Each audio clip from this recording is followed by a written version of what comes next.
Morning, everybody. This is what you need again. You on my channel. So we're going to talk about uh, Jamal Charlo versus Tony Harrison, which I saw yesterday, but I decided to wait till today to put out this video on it. Very entertaining. Very entertaining. Uh, Obviously, Harrison has some confidence. He said also that they did certain things to sort of disrupt Charlo. This is what he was arguing hypothetically, that they pulled out the fight to disrupt him a bit, and so this is what they're saying. Their game plan was something like that. It's very possible. That's actually the truth.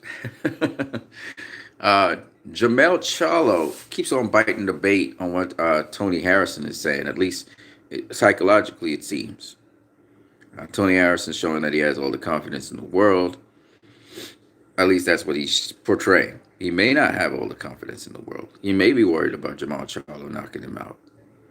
But from what I see and the way how he's talking and how he's emphasizing things, his point is that Jamel Charlo is talking about how he was robbed. And Tony Harrison is saying, why didn't you take the fight into your hands and knock me out then? Should have knocked me out, right? You couldn't knock me out. And Tony Harrison did box a good fight. It was the closest fight, but Tony Harrison seemed to have had the edge in that fight. And I do believe Tony Harrison is going to beat Jamel Charlo again. He's going to beat him again. I do believe that. I do not think Jamel Charlo is going to knock out Tony Harrison. But it's very interesting watching the two go at it. I hope that Jamel Charlo can prove me wrong. He has to do different things in there. He can't be just winging punches. The problem with Jamel is he used to throw straighter shots when he was younger, and he was a lot more sweeter with his footwork.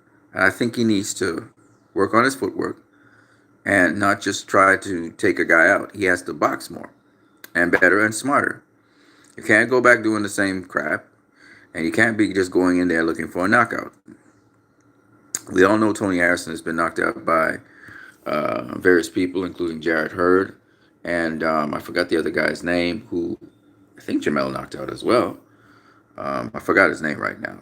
A veteran of the sport, and he knocked out Tony Harrison, I think, in the 8th or ninth round. But, fighters learn from those experiences. They develop a little bit better. And Tony Harrison was always a good boxer. He had always good power. More of a rangy guy, not really an inside fighter. And Jamel, he needs to make some adjustments. He has to make adjustments to what he does. You can't go in there trying to do the same old against a fighter.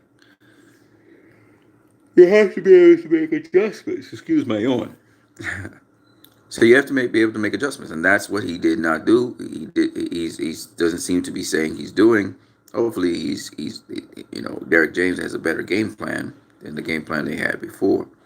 And just saying that they were robbed is not enough, or that they lost that they won the fight is not enough. Whether you believe you won a close fight or not, you're gonna have to make adjustments to make it clearer that you won that fight. So that's where Jamel Charlo stands. And if I were him, I'd do like Reggie Prograis and say, you know what? I thought I won, but the better man won tonight. That's all you got to do. That's all you got to do, and move on. Reggie Prograis right now, he cool. He real cool. I thought Reggie Prograis won the fight, but he was a fight. His profile's up. A lot of people know him, and he's moving on. Jamel Charlo needs to understand and not everybody can have an O in boxing at the end of their career. Sometimes you lose. Sometimes deservedly you won, but the judges saw it differently, and there's nothing you can do about that. That ain't gonna change. The only thing you can do is get a rematch and show that you were the better fighter by getting a comprehensive win the next time, however that comes. But in my opinion, Jamel Charlo bitching about this over and over and over again sounds like a sore loser. He sounds like Manny Pacquiao. He sounds like many of these sore losers out there. He's not trying to be a true winner. A true champion takes a loss and bounce back. And now he's doing by not acknowledging that is saying that he don't need to make any changes, which is like Kovalov. And what happened to Kovalov? He got stopped by Andre Ward. Okay, so when you have that attitude where you don't think you have to change anything, then you just all that happens to you is you lose even more comprehensively. Sometimes you get stopped. So that attitude is not going to fare well for him. I think that Tony Harrison beat him the first time, and I think he needs to reevaluate how he fought that fight and have a better game plan to be able to beat Tony Harrison. That's the thing I'm not seeing from him, and I really truly believe that if he has a better game plan, he could win the fight. But the actual conference was very entertaining. These guys went at each other's throats to and fro. I thought Tony Harrison got the better of the exchanges, showing, just dismissing Jamel Charlo as something fantastic or something great, and showing him, I got your number, Ninja. I got your number, and if we fight 10 times, I'll beat you 10 times. If you fight 100 times, I'll beat you 100 times. If you fight 200 times, I'll beat you 200 times. He basically said he got his number, and that Jamel Charlo can never beat him in the ring. He just can never beat him in the ring, and that's the kind of confidence he has.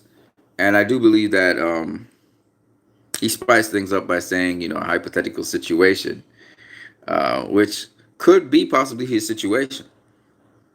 But at the end of the day, he sounds very confident. I don't know if that translates into him being that confident, but he sounds very confident. And we'll see. We'll see. We'll see if he wins, if it translates into the ring. But definitely very entertaining. I've seen some people saying Charlo is a bitch and stuff like that. And Jamel Charlo didn't really have much comebacks, except he's talking about a guy that dropped Tony Harrison in sparring, and that sounds all well and good and dandy. But if he's being dropped in sparring, but he comes back and beats your ass, that's gonna look real bad on you, Jamel Charlo. It's gonna look real bad on you, because if a sparring partner could drop him, but you couldn't drop him. Think about what I'm saying. In the first fight, you couldn't even drop Tony Harrison, but sparring partners be dropping his ass. This journeyman knocked him out, but you couldn't knock him out. It says something. It says he's got your number. So we'll see. We'll see if Jamel Charlo can do something to Tony Harrison.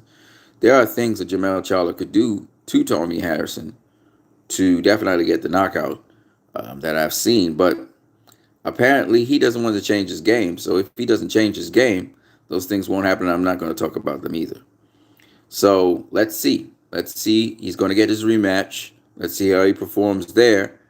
And we'll see if he gets the win. If Tony Harrison gets the win, well, it's because Jamel Charlo did not make adjustments to his game. You have to make adjustments to your game.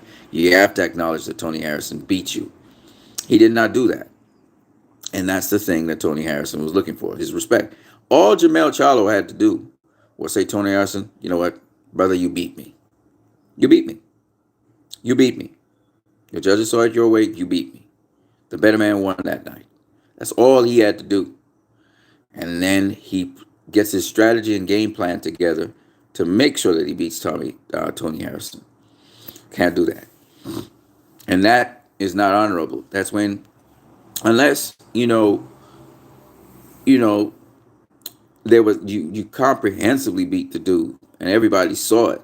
Would have been a different story. But the fact that people are split down the center on this tells you that you didn't beat the guy. You didn't beat him. Not comprehensively, not clearly. So settle the issue with a rematch, right? So that's how I look at it. But it was a good entertaining conference. I liked it. I hope they keep that energy all the way up to the fight. And I know you guys have a good one.